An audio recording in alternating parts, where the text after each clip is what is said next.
السلام علیکم ناظرین، آپ دیکھ رہے ہیں Sanga news YouTube channel. Sanga news studio سے میں ہوں رانا محمد سلیمان۔ اعوذ باللہ من الشیطان الرجیم، بسم اللہ الرحمن الرحیم۔ جیسا کہ آپ لوگوں کو معلوم ہے کہ آج کل جو ہے کرونا وائرس کی جو ہے وبا ساری دنیا میں پھیلی ہوئی ہے، پاکستان بھی اس سے متاثر ہے، خاص طور پر ہمارا صوبہ سندھ اور پنجاب۔ تو اس حوالے سے حکومت جو ہے وہ اپنے طور پر اقدامات کر رہی ہے، لیکن شہری سطح پر جو عوام ہے وہ بہت زیادہ تکلیف کا شکار ہے،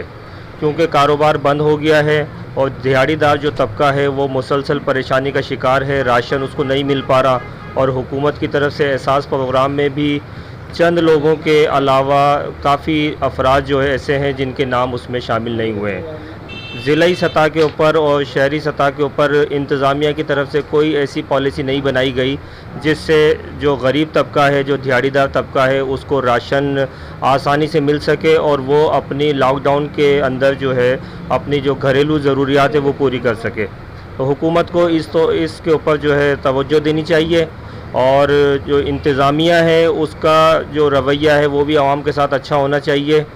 اور جو مخیر حضرات ہیں وہ باقاعدہ ابھی تک جو ہے باہر نہیں آئے ہیں۔ میری یہی گزارش ہے کہ وہ جو ہے اپنا عوام کے اندر آئیں اور عوام کی ضروریات جو ہے وہ محسوس کریں اور ان کو جو ہے اس کے اندر پورا کریں۔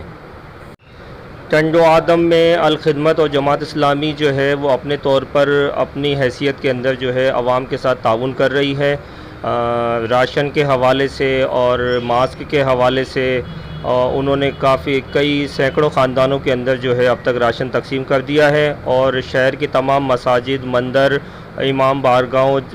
گرجا گھروں کے اندر انہوں نے جو ہے جراثیم کش جو ہے اسپرے کیا ہے، اور الخدمت جو ہے وہ پورے ضلع کے اندر بہت اچھی طریقے سے پورے ملک کی طرح جو ہے کام کر رہی ہے۔ اور میری شہر کے مخیر حضرات سے اپیل ہے کہ وہ الخدمت کے ساتھ تعاون کریں تاکہ وہ مزید بہتر انداز کے اندر جو ہے وہ عوام کے ساتھ جو ہے وہ تعاون کر سکے۔ کیمرہ مین ٹیم کے ساتھ سانگا نیوز رانا محمد سلیمان۔